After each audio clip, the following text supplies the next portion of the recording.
प्यारे बच्चों, good morning all students. मैं नौशाद सर। हमारा यूट्यूब चैनल है नौशाद सर 9198। जो है ज़्यादा से ज़्यादा लोग सब्सक्राइब करें और बेल आइकन की घंटी भी प्रेस करें। आज हम क्लास 12 का जो चैप्टर हमारा चल रहा था सॉल्यूशन विलेन, उसका लेक्चर नंबर 2 है। इसमें टॉपिक हमारा था वन हाफ समीकरण। वन हाफ समीकरण होता है पीवी बराबर एनआरटी। पीवी बराबर एनआरटी। वन हाफ समीकरण की सीमाएं। वन हाफ समीकरण की क्या सीमाएं थी? तो वन हाफ समीकरण की सीमाएं निम्न थी। नंबर 1, अवाष्पशील वैद्युत अनपघट्टों के तन विलयनों पर लागू होता है। अवाष्पशील मतलब जो वाष्प में ना उड़े। वैद्युत अनपघट्टों का मतलब होता है कि वैद्युत अनपघट्ट का वैद्युत धारा द्वारा जो टूटे भी ना, ऐसे विलयनों के तन विलयनों पर वन हाफ समीकरण लागू होता है। नंबर 2, वाष्पशील पदार्थों के विलयन तथा सांद्र विलयन वन हाफ समीकरण से विचलित होते हैं। यानी वाष्पशील पदार्थों के विलयन तथा सांद्र विलयन वन हाफ समीकरण से विचलित होते हैं। मतलब वाष्पशील पर लागू नहीं होगा, अवाष्पशील पर लागू होगा। तन विलयन और यहाँ पर सांद्र विलयन, सांद्र विलयन पर लागू नहीं होता है, तन विलयनों पर लागू होता है। वैद्युत अनपघट्ट बात याद जरूर रखना कि वैद्युत अनपघट्ट का मतलब जो वैद्युत धारा द्वारा अनपघट्ट जो टूटे ना। फिर तीसरा पॉइंट है वैद्युत अपघट्टों के विलयन वन हाफ समीकरण से विचलन प्रदर्शित करते हैं।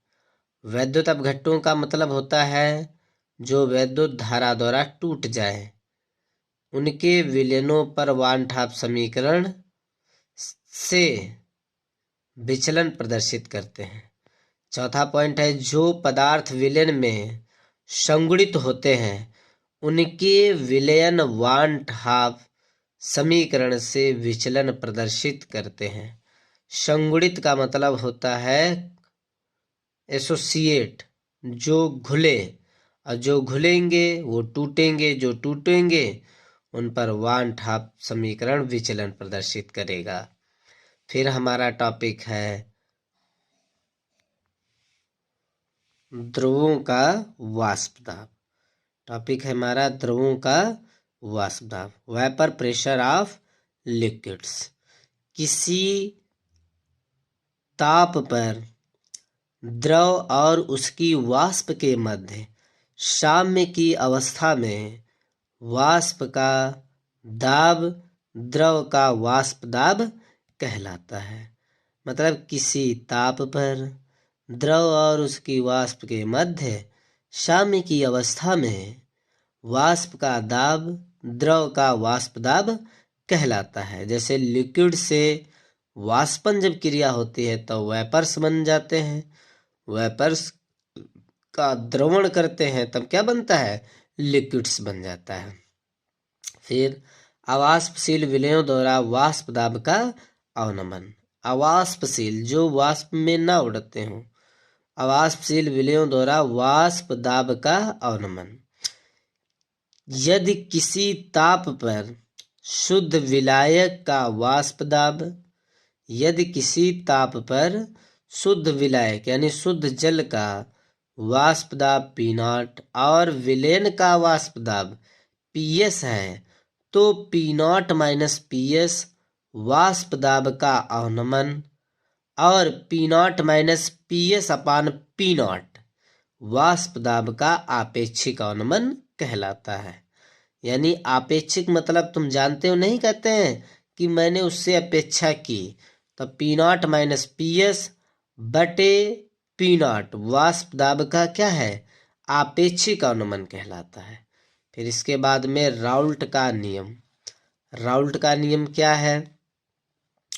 तो राउल्ट का नियम ये था, राउल्ट के नियम के अनुसार वाष्प दाब का आपेक्षिक अवनमन विलयन में विलय के मूल प्रभाज्य के बराबर होता है। यानी राउल्ट के नियम के अनुसार वाष्प दाब का अपेक्षिक अनुमान यानी P not minus P S upon P not, P not minus P S upon P not villain में विलय के, विलय मतलब छोटा, विलय के मोल प्रभाज के बराबर होता है, यानी स्मॉल एन बटे small N plus capital N. फिर विलेन का वाष्प दाब विलेन में विलायक के मोल प्रभाज के अनुक्रमानुपाती होता है, ये भी राउल्ट ने बताया। अथवा में विलेन का वाष्प दाब विलेन में विलायक के मोल प्रभाज के अनुक्रमानुपाती होता है, यानी पी एस बराबर P naught N upon capital N यानी विलायक के मोल बटे एन यानी विलय के मोल प्लस विलायक के मोल। आदर्श विलेन क्या है? Ideal solution. आदर्श विलेन जानते हो, आदर्श मतलब आज्ञाकारी। जो विलयन ताप और सांद्रता की सभी परिस्थितियों में राउल्ट के नियम का पूर्णतः पालन करते हैं, उन्हें ही आदर्श विलेन कहते हैं। हमने पहले बताया था ये आज्ञाकारी हैं किसके? राउल्ट के, उन्हीं को हम आदर्श विलेन कहते हैं। यानी जो विलेन ताप और सांद्रता की सभी परिस्थितियों में राउल्ट के नियम का पूर्णतः पालन करते हैं, उन्हें आदर्श विलेन कहते हैं।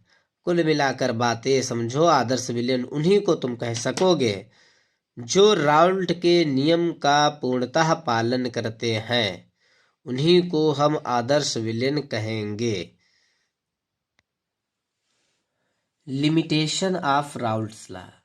राउल्ट्स लॉ की लिमिटेशन क्या क्या है? राउल्ट नियम की सीमाएं, ये भी बहुत प्रचलित क्वेश्चन है। राउल्ट का नियम केवल अवाष्पशील वैद्युतन अपघट्टों के तन विलेनों पर लागू होता है। जो वानठाफ कह रहे थे, जो वानठाफ ने कहा वही राउल्ट कह रहे हैं कि राउल्ट का नियम केवल अवाष्पशील वैद्युतन अपघट्टों के तन विलेनों पर लागू होता है, सांद्र विलेन पर लागू नहीं होता है। बात सही है, यही बात उन्होंने भी कहा। राउल्ट का नियम केवल उन अवाष्पशील पदार्थों के विलेनों पर लागू होता है जो विलायक से रासायनिक अभिक्रिया नहीं करते, अर्थात जो संगुणित नहीं होते हैं, उन पर भी राउल्ट का नियम लागू होता है। जो संगुणित नहीं होते और जो संगुणित होते हैं उन पर राउल्ट का नियम लागू नहीं होता है। तीसरा पॉइंट, वे विद्युत अपघट्य विलेन में वियोजित होते हैं, उनके विलेनों पर राउल्ट का नियम लागू नहीं होता है। यानी वे विद्युत अपघट्य विलेन में वियोजित होते हैं, जो वियोजित होते हैं, घुलते हैं, टूटते हैं, उनके विलेनों पर राउल्ट का नियम लागू नहीं होता है। चौथा पॉइंट है, जो पदार्थ विलेन में संगुणित होते हैं उन पर राउल्ट का नियम लागू नहीं होता है। अब हम ये सूत्र जो है ये ब्रह्मास्त्र सूत्र है। ये P not minus P S upon P not बराबर small W upon small M गुणे कैपिटल एम बटे कैपिटल डब्ल्यू, जहां वेर पी नॉट क्या है? विलायक का वाष्प दाब। क्या है? विलायक का वाष्प दाब। पी एस क्या है? विलेन का वाष्प दाब। P S pressure of solution, villain का वाष्प दाब। स्मॉल डब्ल्यू विलय का भार, स्मॉल एम विलय का अणुभार। विलय क्यों? 3 अक्षर का शब्द है इसीलिए स्मॉल डब्ल्यू है। डब्ल्यू वेट होता है तभी भार होता है, स्मॉल एम मोलर मास होता है इसीलिए अणुभार होता है। अब कैपिटल एम, कैपिटल माने विलायक, 4 अक्षर शब्द। विलायक, कैपिटल एम का मतलब विलायक का अणुभार और कैपिटल डब्ल्यू का मतलब है विलायक का भार। तो अभी हमने सूत्र बताया था P not minus P S upon P not बराबर small W upon small M गुणे कैपिटल एम बटे कैपिटल डब्ल्यू। अब हमारा टॉपिक है क्वथनांक का उन्नयन। अब आप ये सोच रहे होंगे सर न्यूमेरिकल आपने नहीं लगवाए, तो बच्चा घबराइए मत, न्यूमेरिकल भी लगेंगे। आप डेफिनेशन देख लीजिए फिर न्यूमेरिकल लगवा देते हैं। क्वथनांक का उन्नयन, elevation of boiling point. Boiling माने होता है क्वथनांक, बॉयल होना। किसी द्रव का क्वथनांक वह ताप है जिस पर उसका वाष्प दाब वायुमंडलीय दाब के बराबर होता है। किसी द्रव का क्वथनांक वह ताप है जिस पर उसका वाष्प दाब वायुमंडलीय दाब के बराबर होता है।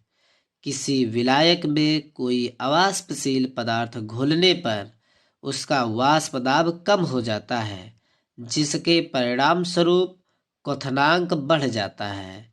अर्थात वाष्प दाब का अवनमन के कारण विलयन का क्वथनांक शुद्ध विलायक के क्वथनांक उच्च होता है। विलयन और विलायक के क्वथनांकों का अंतर डेल्टा टीबी क्वथनांक का उन्नयन कहलाता है। क्वथनांक का उन्नयन बराबर डेल्टा टीबी बराबर T minus T naught, where जहां पर टी क्या है विलयन का ताप और टी नॉट क्या है विलायक का ताप। तो विलायक का ताप कितना होता है 100 डिग्री सेल्सियस पर बॉयल होता है, तो टी नॉट है। जैसे वहां पे नहीं पी नॉट था विलायक का वाष्प दाब और पी केवल पीएस था विलयन का वाष्प दाब। यहाँ पर टी है विलयन का ताप और टी नॉट क्या है विलायक का ताप। क्वथनांक का उन्नयन बराबर डेल्टा टी बी बराबर T minus T zero, T not जिसे बोलते हैं डिफर। अच्छा डेल्टा टी बी क्या होता है, तो डेल्टा टी बी ये होता है difference of temperature of boiling point. तो मेन परिभाषा यहाँ तक है, किसी द्रव का क्वथनांक वह ताप है जिस पर उसका वाष्प दाब वायुमंडलीय दाब के बराबर होता है। किसी विलायक में कोई अवाष्पशील पदार्थ घोलने पर उसका वाष्प दाब कम हो जाता है, जिसके परिणाम स्वरूप क्वथनांक बढ़ जाता है और इसी को हम क्वथनांक का उन्नयन कहते हैं। आज का हमारा टॉपिक यहीं पर ही शेष। इसका टॉपिक है क्वथनांक उन्नयन और वैद्युत अनपघट्य के विलयन की मोललता में संबंध। क्वथनांक उन्नयन और वैद्युत अनपघट्य के विलयन की मोललता में संबंध। डेल्टा टीबी अनुक्रमानुपाती स्मॉल, ये डेल्टा टीबी बराबर हो जाएगा केबी इंटू एम। ये इस जब अनुक्रमानुपाती साइन हटेगा तब एक नियतांक आएगा जो केबी होगा, जहां केबी क्या है मोलल उन्नयन स्थिरांक, क्या है मोलल उन्नयन स्थिरांक केबी। तो क्वथनांक उन्नयन से अणुभार की कैसे गणना करनी पड़ेगी, तो सूत्र होगा यम बराबर 1000 केबी गुणे स्मॉल डब्लू बटे delta TB into capital W, जहां स्मॉल यम क्या है विलय का अणुभार, स्मॉल डब्लू जो है विलय का भार है, कैपिटल डब्लू विलायक का भार है, डेल्टा टीवी क्वथनांक में उन्नयन है और केबी जो जल के लिए होती है वो जो है मोलल उन्नयन स्थिरांक जिसे केबी बोलते हैं 0.51 सेंटीग्रेड मोलल इनवर्स। कहीं कहीं पर एनसीईआरटी में लिखा है कि वाटर के लिए केबी का बाल, वाटर के लिए केबी का बाल होता है 0.52 डिग्री सेल्सियस मोलल इनवर्स। अब सर कह रहे होंगे सर ये क्या डेल्टा टीबी बराबर केबी इंटू यम, यम यहाँ पर अणुभार नहीं है, यम यहाँ पर मोललता है। बात समझ गए। इसके बाद में हमारे 2 टॉपिक और हैं छोटे छोटे, उनको भी ले लेते हैं और यहाँ तक हमारा कंप्लीट हो जाएगा। मोलल उन्नयन स्थिरांक, मोलल उन्नयन स्थिरांक की इंग्लिश होती है मोलल एलिवेशन कांस्टेंट।